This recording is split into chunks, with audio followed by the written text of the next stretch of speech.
오늘 우리에게 주시는 하나님의 말씀은 열왕기상 7장 23절부터 51절 말씀입니다.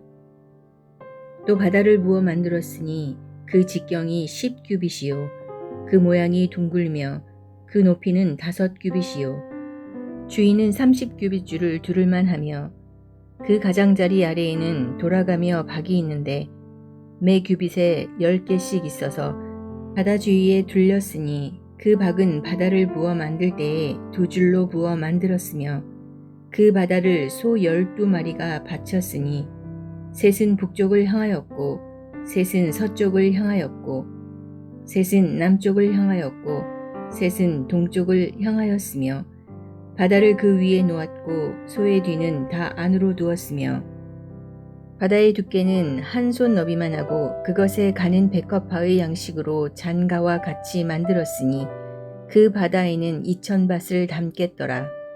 또 노스로 받침 수레 열을 만들었으니 매 받침 수레의 길이가 4규빗이요 너비가 4규빗이요 높이가 3규빗이라. 그 받침 수레의 구조는 이러하니 사면 옆 가장자리 가운데에는 판이 있고 가장자리 가운데 판에는 사자와 소와 그룹들이 있고 또 가장자리 위에는 놓는 자리가 있고 사자와 소 아래에는 화한 모양이 있으며 그 받침 수레에 각각 4 노파귀와 노축이 있고 받침 수레 4발 밑에는 어깨 같은 것이 있으며 그 어깨 같은 것은 물두멍 아래쪽에 부어 만들었고 화한은 각각 그 옆에 있으며 그 받침 수레 위로 들이켜 높이가 1규빗 되게 내민 것이 있고 그 면은 직경 1규빗 반 되게 반원형으로 우묵하며 그 나머지 면에는 아로 새긴 것이 있으며 그 내민 판들은 네모지고 둥글지 아니하며 4바퀴는 옆판 밑에 있고 바퀴축은 받침 수레에 연결되었는데 바퀴의 높이는 각각 1규빗 반이며 그 바퀴의 구조는 병거 바퀴의 구조 같은데 그 축과 태와 살과 통이 다 부어 만든 것이며 받침수레 4 모퉁이에 어깨 같은 것 4이 있는데 그 어깨는 받침수레와 연결되었고 받침수레 위에 둥근 테두리가 있는데 높이가 반규빗이요 또 받침수레 위에 버팀대와 옆판들이 받침수레와 연결되었고 버팀대 판과 옆판에는 각각 빈 곳을 따라 그룹돌과 사자와 종려나무를 아로 새겼고 또 그 둘레에 화한 모양이 있더라. 이와 같이 받침수레 10개를 만들었는데 그 부어 만든 법과 크기와 양식을 다 동일하게 만들었더라. 또 물두멍 10개를 노스로 만들었는데 물두멍마다 각각 40밭을 담게 하였으며 매 물두멍의 직경은 4규빗이라. 10받침 수레 위에 각각 물두멍이 하나씩 있더라. 그 받침수레 5은 성전 오른쪽에 두었고 5은 성전 왼쪽에 두었고 성전 오른쪽 동남쪽에는 그 바다를 두었더라. 히람이 또 물두멍과 부삽과 대접들을 만들었더라. 이와 같이 히람이 솔로몬 왕을 위하여 여호와의 전에 모든 일을 마쳤으니 곧 기둥둘과 그 기둥 꼭대기에 공 같은 머리둘과 또 기둥 꼭대기에 공 같은 머리를 가리는 그물둘과 또 그 그물들을 위하여 만든 바 매 그물에 2줄씩으로 기둥 위에 공 같은 2 머리를 가리게 한 석류 400개와 또 10개의 받침수레와 받침수레 위에 10개의 물두멍과 한 바다와 그 바다 아래에 소 12마리와 솥과 부삿과 대접들이라. 히람이 솔로몬 왕을 위하여 여호와의 성전에 이 모든 그릇을 빛난 노스로 만드니라. 왕이 요단 평지에서 숫곡과 사르단 사이에 차진 흙에 그것들을 부어 내었더라. 기구가 심이 많으므로 솔로몬이 다 달아보지 아니하고 두었으니 그 놋 무게를 능히 측량할 수 없었더라. 솔로몬이 또 여호와의 성전의 모든 기구를 만들었으니 곧 금단과 진설병의 금상과 내소 앞에 좌우로 5씩 둘 정금 등잔대며 또 금꽃과 등잔과 불집게며 또 정금 대접과 불집게와 주발과 숟가락과 불을 옮기는 그릇이며 또 내소 곧 지성소문의 금 돌적이와 성전 곧 외소문의 금 돌적이더라. 솔로몬 왕이 여호와의 성전을 위하여 만드는 모든 일을 마친지라. 이에 솔로몬이 그의 아버지 다윗이 드린 물건 곧 은과 금과 기구들을 가져다가 여호와의 성전 곳간에 두었더라.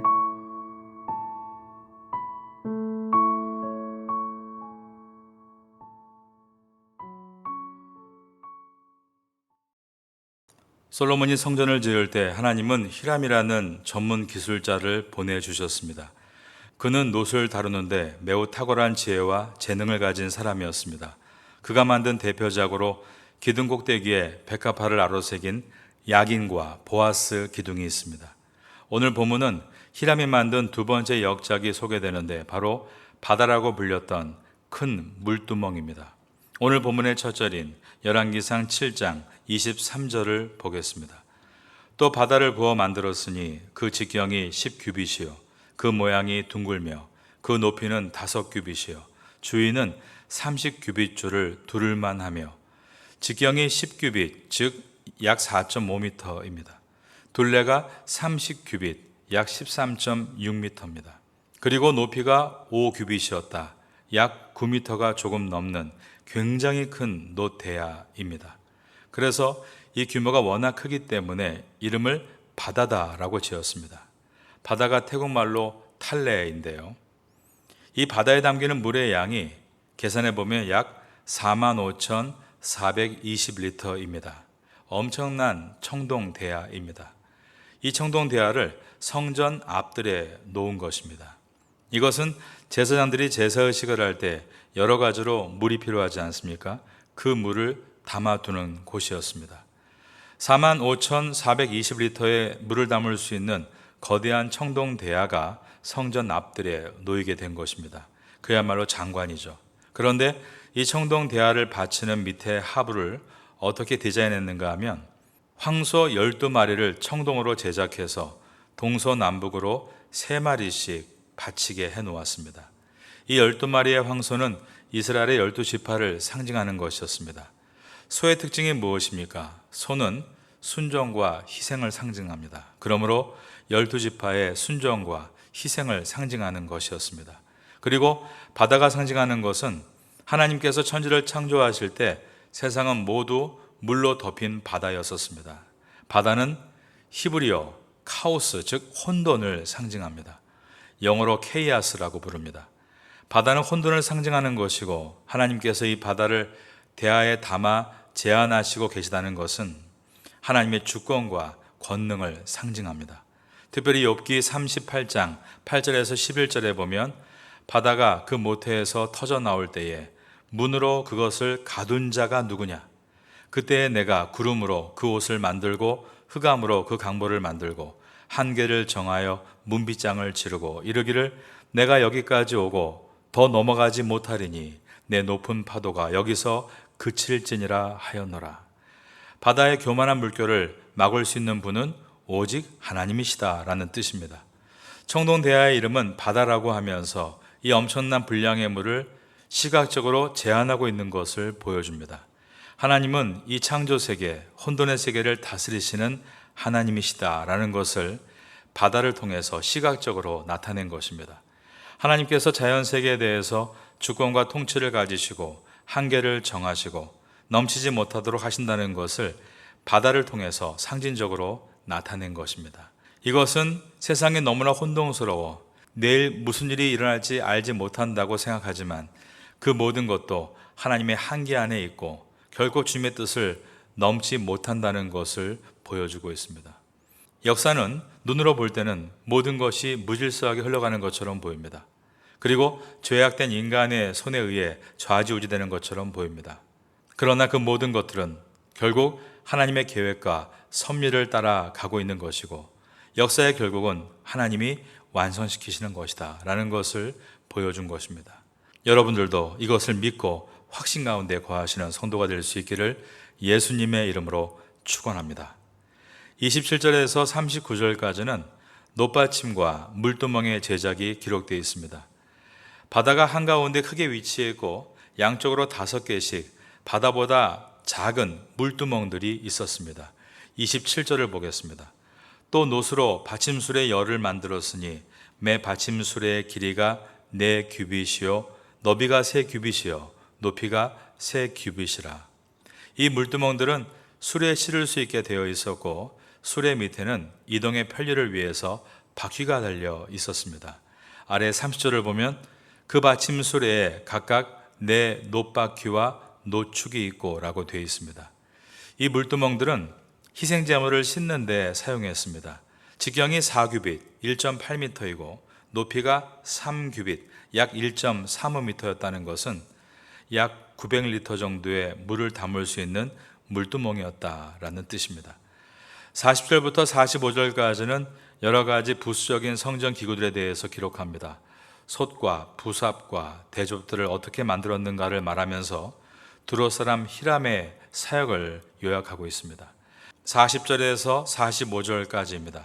히람이 또 물두멍과 부삽과 대접들을 만들었더라. 이와 같이 히람이 솔로몬 왕을 위하여 여호와의 전에 모든 일을 마쳤으니 곧 기둥 둘과 그 기둥 꼭대기에 공 같은 머리 둘과 또 기둥 꼭대기에 공 같은 머리를 가리는 그물 둘과 또 그 그물들을 위하여 만든 바 매 그물을 2줄씩으로 기둥 위에 공 같은 2 머리를 가리게 한 석류 400개와 또 10개의 받침수레와 받침수레 위에 10개의 물두멍과 한 바다와 그 바다 아래에 소 12마리와 솥과 부삽과 대접들이라. 히람이 솔로몬 왕을 위하여 여호와의 성전에 이 모든 그릇을 빛난 놋으로 만드니라. 성전의 내부는 모두 금으로 둘렀습니다. 48절부터 보겠습니다. 솔로몬이 또 여호와의 성전에 모든 기구를 만들었으니 곧 금당과 진설병의 금상과 내소 앞에 좌우로 5씩 둘 정금 등잔대며 또 금꽃과 등잔과 불집게며 또 정금 대접과 불집게와 주발과 숟가락과 불을 옮기는 그릇이며 또 내소 곧 지성소문의 금 돌적이와 성전 곧 외소문의 금 돌적이더라. 이처럼 성전 외부는 야인과 보아스라는 청동 기둥 둘과 그리고 바다와 같은 아주 큰 청동 물두멍과 청동으로 만든 작은 물두멍 10개와 그리고 그것을 실을 수 있는 청동으로 만든 10개의 수레가 있었습니다. 실내는 모두 금을 사용하여 벽과 그릇들과 문고리들을 만들었습니다.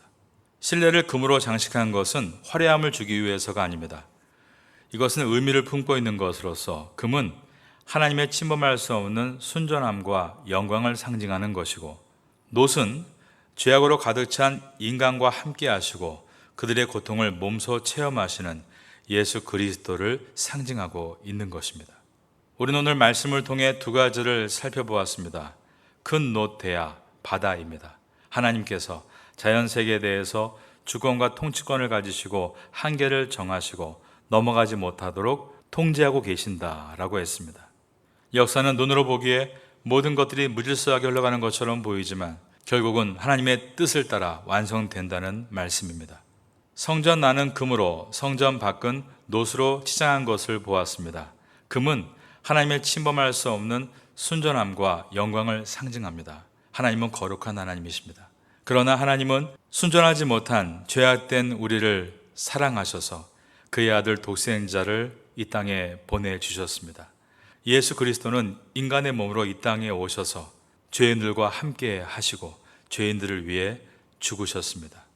희생제물을 죽여 씻는 물두멍들과 제물을 태우는 번제단 등 모든 것이 놋으로 되어 있는 것은 예수님께서 인간의 몸으로 오셔서 인간을 대신하여 인간의 모든 고통을 체험하신 것을 상징하고 있습니다. 성전은 하나님의 어떤 분이신가 그분의 거룩을 보여주고 있고 거룩하신 하나님이 죄된 인간을 얼마나 사랑하셨는가 그 사랑을 보여주고 있는 것입니다.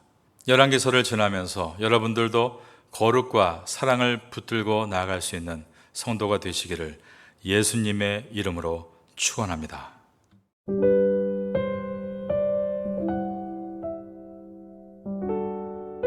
지금은 함께 기도하는 시간입니다. 4월의 공동기도 제목은 첫째, 선교를 위해 기도하는 교회가 되게 하소서. 둘째, 이 지역 교회들의 필요함을 채워주는 교회가 되게 하소서. 셋째, 지역사회를 섬기는 교회가 되게 하소서. 넷째, 태국 목회자들과 한국 선교사들을 후원하는 교회가 되게 하소서. 말씀을 붙잡고 기도하는 귀한 시간 되시기를 소망합니다.